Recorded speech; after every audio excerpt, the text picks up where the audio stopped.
नमस्कार, स्वागत है आपका आचार्यवाणी में। मैं आचार्य डॉक्टर विक्रमादित्य आपके साथ।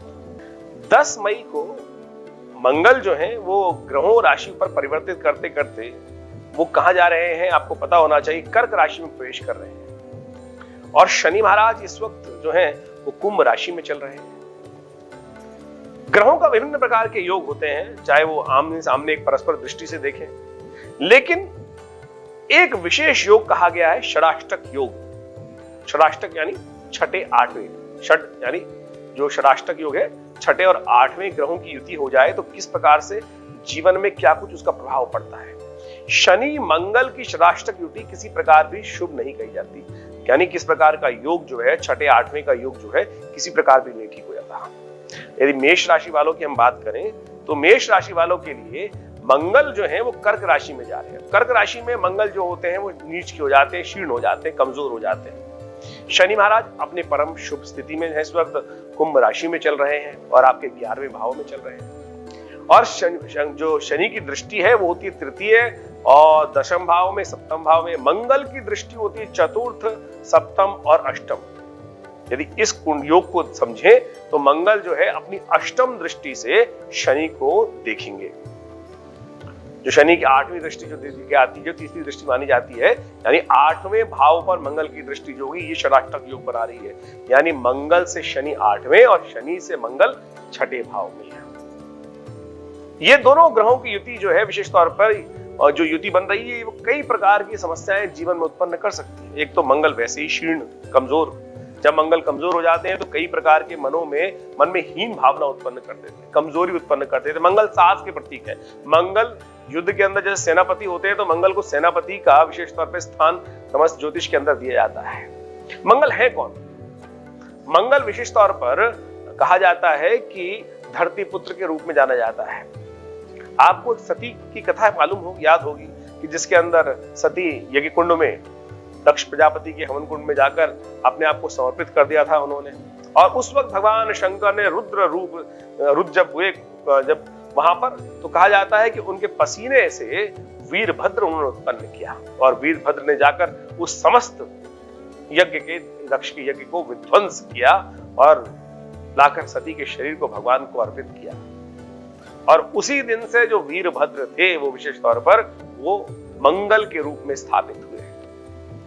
वही रुद्र रूप जो है भगवान शिव का, वही वास्तविक तौर पर मंगल के रूप में जाना जाता है। और ये मंगल विशेष तौर पर जब आप कर्क राशि में प्रवेश कर लेते हैं वो क्षीण हो जाते हैं। और जब क्षीण हो जाते हैं तो व्यक्ति अपने साहस के लिए बहुत सारी समस्याएं उत्पन्न हो जाती हैं। जन्मपत्री में यदि मंगल क्षीण है, नीच के हैं, तो कई प्रकार की समस्याएं उत्पन्न हो जाती हैं। अब आपके योग का जो विशेष गोचर में हम समझें, मंगल चतुर्थ के होकर नीच, चतुर्थ भाव में होकर नीच के होकर जिस प्रकार का अशुभ योग यहाँ बनाने का प्रयास कर रहे हैं, उसके लिए आप बड़ी सावधानी से समझने की आवश्यकता है। देखिए, पहले योगा योग समझने क्या क्या होने जा रहा है। इन 10 मई से लेकर जो मंगल विशेष तौर पर कर्क राशि में प्रवेश करेंगे और रहेंगे 30 जून तक। 30 जून से पहले विशेष तौर पे आप समझें कि जो शनि है वो भी वक्री हो जाएंगे और वो वक्री होकर 17 जून को वक्री होकर वापस दृष्टि कर लेंगे, यानी कुंभ राशि में मार्गी चलते चलते वक्री का योग बना लेंगे। तो ये कई प्रकार की समस्याएं उत्पन्न करने के योग बना सकते हैं। यानी ये करीब करीब जो 50 दिन का योग है, ये विशेष तौर पे भयानक उठापटक वाला योग दिखाई देता है आपकी राशि के अनुसार से। तो आपको बड़ी सावधानी से, जो शनि महाराज आपकी कुंडली में पूर्ण लाभ देने के योग बना रखे, पूर्ण लाभ देने के लिए योग बना रखे, बहुत बढ़िया 11वां भाव लाभ का भाव है और वो उस स्थान में स्थित होकर पूरी तरह से लाभ के योग बनाने की बहुत सुंदर स्थिति बना रखी है उन्होंने। ऐसे में ये मंगल का षडाष्टक योग शनि के साथ जो बनेगा, उसके कारण से कई क्षेत्रों में उत्पन्न हो सकती है समस्याएं। एकाकी भाव, आपके मन में इस प्रकार का भाव हो सकता है मैं अकेला ही बहुत हूं, और घर वाले आपसे, आपके मित्रगण आपसे थोड़े से त्रस्त हो सकते हैं। ऐसे में कुछ लोग आपकी को हानि पहुंचाने का कार्य कर सकते हैं। ऐसे में देखिए, एक पुरानी कहावत है, आपके अंदर सामर्थ्य बहुत है, समझ में आती है, आप मंगल प्रभावी कुंडली वाले हैं मेष राशि वालों, लेकिन अकेला चना भाड़ नहीं पूछता भाई, इस बात को समझ लेना चाहिए। और मंगल ऐसे में आपको कई जगह से आपको परेशानी उत्पन्न कर सकता है। जो छोटे लोग हैं, छोटे नैरो माइंडेड थॉट वाले लोग हैं, वो आपको परेशानी में डाल सकते हैं। तो इसलिए आपको बड़ी सावधानी के साथ कार्य करने की जरूरत है।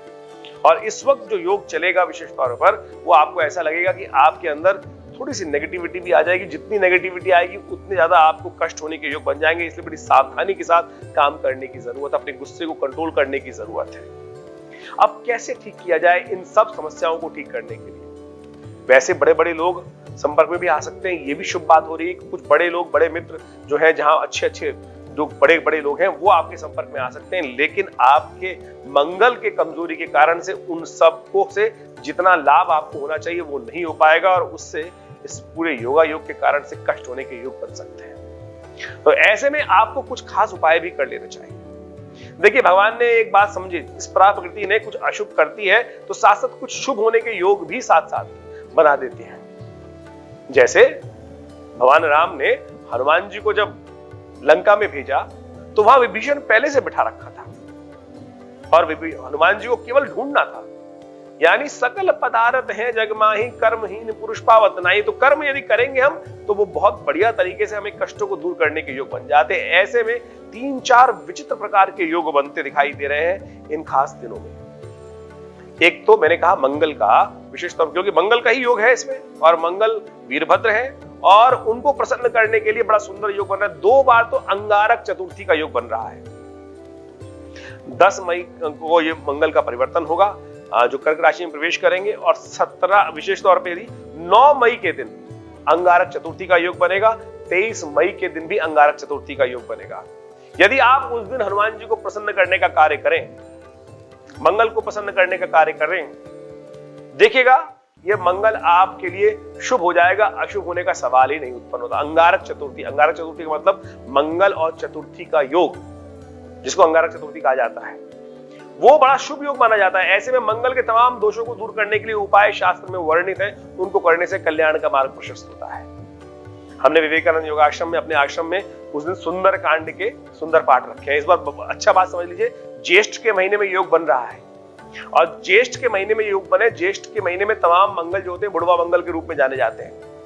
बुढ़वा मंगल होते हैं सबसे शुभ मंगल माने जाते हैं। उनको शुभ करने के लिए हनुमान जी का आशीर्वाद प्राप्त हो जाता है। हमने तो वैसे चारों मंगलवार को ज्येष्ठ में पढ़ने वाले सुंदरकांड का सुंदर कार्यक्रम आश्रम पे रखा है। हनुमान जी की आराधना का, हनुमान जी को सुंदर चोला चढ़ाया जाएगा, उनकी पूरी अच्छी तरह से उनके जिस तरह का सवा मनी का भोग लगाया जाएगा, और सब प्रकार से सुंदर उनको उपाय करने का प्रयास किया जाएगा। और देखिएगा मंगल ये जो अशुभ योग बना रहा है आप सबके लिए शुभ का कार्य कर सकता है। साथ साथ एक और शुभ तिथि पड़ रही है, क्योंकि अब शनि और मंगल की युति है, तो शनि को मनाएं सदा सुख को पाएं, शास्त्र में कहा गया है। तो 19 मई को ज्येष्ठ अमावस्या शनि जयंती भी पड़ रही है। आमतौर पर शनि को मनाने के लिए लोगों ने पता नहीं कौन कौन से उपाय बनाने शुरू कर दिए। शनि की प्रतिमा बनाते हैं, फिर शनि को तेलाभिषेक करते हैं। ऐसे मैंने ऐसे महान विद्वान देखे हैं, 100 टीन के तेल शनि पर चढ़ा दीजिए। अरे वो तेल जमीन में जाएगा भैया, और जमीन को भी खराब करेगा। शास्त्र में कहीं नहीं वर्णित, गरीबों को दान कर दो। तो आप समझे कि और सबसे बढ़िया उस दिन कोई क्या उपाय हो सकता है। उस दिन वट सावित्री का व्रत भी होता है। हमने उस दिन आश्रम पे 100 पाठ हनुमान चालीसा के रखे हैं। जो शतबार पाठ पढ़ जोई, छूटे बंद महासुख होई। तो समझ लीजिए ये जो 50 दिन का योग है, अशुभ योग है। षडाष्टक योग कभी शुभ नहीं होता। भयंकर कुछ ना कुछ उठापटक के योग बनते हैं, हिंसा के योग बनते हैं, मनो मस्तिष्क को अशांत करने के योग बनते हैं, जबरदस्ती नुकसान होने के योग बनते हैं। तो इन सब को ठीक करने के लिए केवल दोनों चीजों का एक ही हल है, हनुमान जी।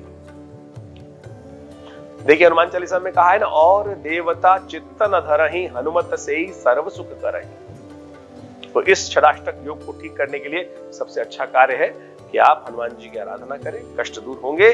तो हमने इन सब कार्यक्रमों को विवेकानंद योगाश्रम में सुंदर कार्यक्रम बनाए हैं। तो आप भी आशा करते हैं कि आप भी अगर यहाँ आ सकते हैं तो बहुत अच्छी बात, नहीं तो घर पे बैठकर इन सब शुभ तिथियों में आप यही उपाय करें और नित्य प्रति हनुमान जी का पाठ करें, हनुमान जी को चोला चढ़ाएं। देखिए ये षडाष्टक योग जो बन रहा है, ज्योतिष की गणनाओं से पूर्वाभास हो जाता है कि किस प्रकार का योग है। आपके लिए खास तौर पर कुछ खास नुकसान का योग बनता है। शनि महाराज के शुभ फल को अशुभ कर सकते हैं मंगल विशेष तौर पर। ये आपस में प्रतिद्वंद्व जो चल रहा है, आपस में द्वंद्वात्मक स्थिति जो बन रही है वो ठीक नहीं है। इसके बाद भी मंगल जब परिवर्तित होकर आगे सिंह में चले जाएंगे तो फिर शनि मंगल का टकराव भी हो जाएगा।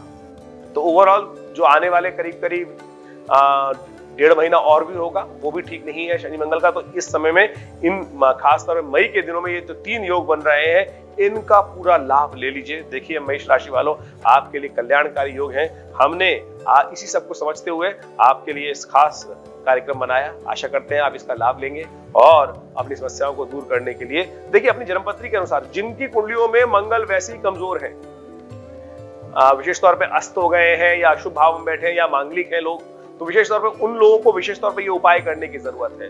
हनुमान जी की उपासना करें, हनुमान जी को चोला चढ़ाएं, बजरंग बाण का पाठ करें। इससे सुंदर उपाय नहीं है, कोशिश करें इसका शुभ लाभ लेने का प्रयास करें और इस षडाष्टक योग को के अशुभ प्रभाव को दूर करने का प्रयास करें। धन्यवाद।